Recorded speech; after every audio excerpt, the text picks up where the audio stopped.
12वीं का बोर्ड देने के बाद हम इस कश्मकश में फंस जाते हैं कि कौन सा करियर चुने और किस में भविष्य बनाएं।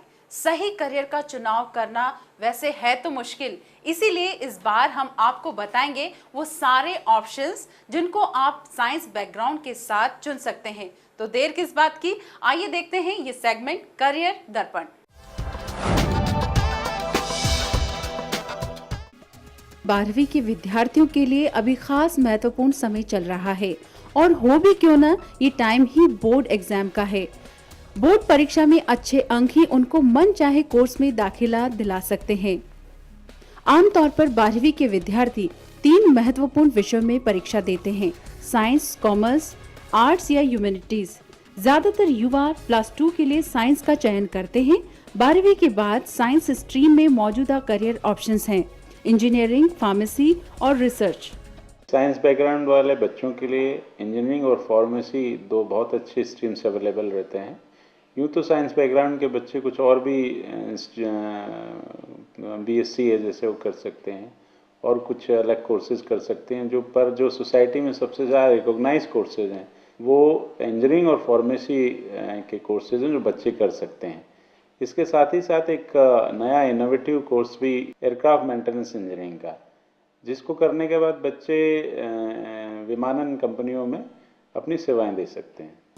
साइंस के विद्यार्थियों में इंजीनियरिंग स्ट्रीम काफी लोकप्रिय देखी गई है और हो भी क्यों ना, इसकी पढ़ाई ही इतनी रोचक है कि आपको नई नई चीजों का आविष्कार करने का मौका मिलता है।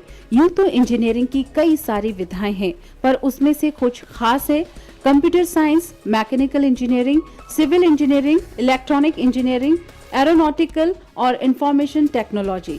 इन ब्रांचेस में अभी बहुत स्कोप है। हमारी देश की अर्थव्यवस्था बहुत ही प्रगति कर रही है। हम सेकंड लार्जेस्ट ग्रोइंग इकोनॉमी हैं, तो हम लोगों के यहाँ इंडिया में अभी बहुत स्कोप है।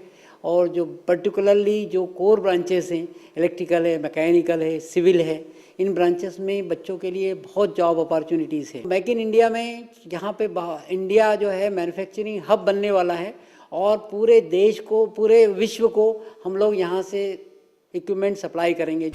देश भर में बड़ी मात्रा में इंजीनियरिंग कॉलेज मौजूद हैं। आप कुछ कॉम्पिटिटिव एग्जाम की मदद से अच्छे कॉलेज में दाखिला पाकर मनपसंद स्ट्रीम पढ़ सकते हैं।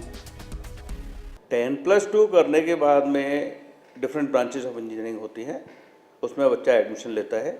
जहाँ तक कंप्यूटर साइंस और आईटी का सवाल है, इलेक्ट्रॉनिक्स ब्रांच का सवाल है, डिजिटल इलेक्ट्रॉनिक्स का सवाल है, सबसे ज़्यादा स्कोप अगर कहीं कुछ है तो वो कंप्यूटर साइंस में ही है।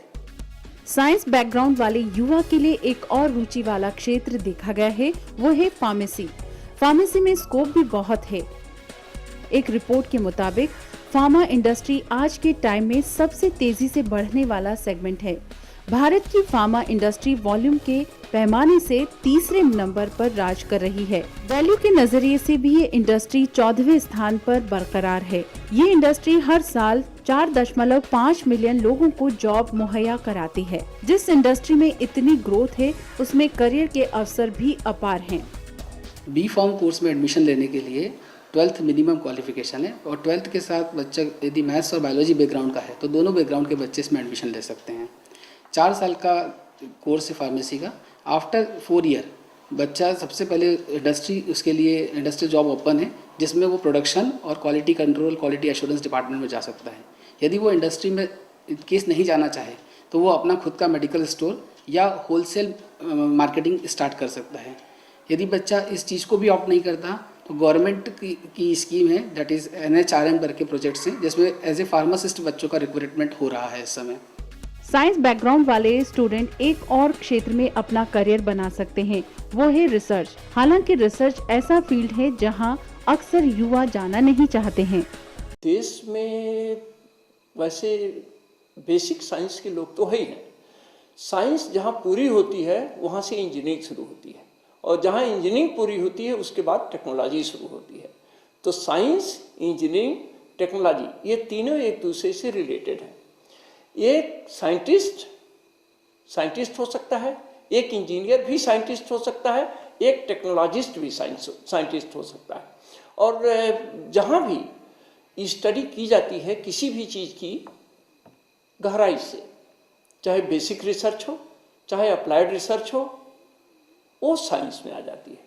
और किसी चीज़ का गहराई से ज्ञान प्राप्त करना ही साइंस है। निश्चित रूप से बच्चों को इंजीनियरिंग और प्रोफेशनल कोर्सेज में इस माइंडसेट के आना चाहिए, माइंडसेट के साथ आना चाहिए कि हमें वहाँ जाकर मेहनत करनी है, नॉलेज अर्न करना है, जो कि हमारे करियर के लिए और सोसाइटी और देश के लिए ज़रूरी है। इन फील्ड्स के अलावा कई और ऐसे क्षेत्र हैं जहां आप साइंस स्टूडेंट होकर भविष्य बना सकते हैं। अपने इंटरेस्ट के फील्ड को चुनने से पहले ये निश्चित कर लें कि उसकी ग्रोथ की क्या संभावनाएं आपके लिए मौजूद हैं।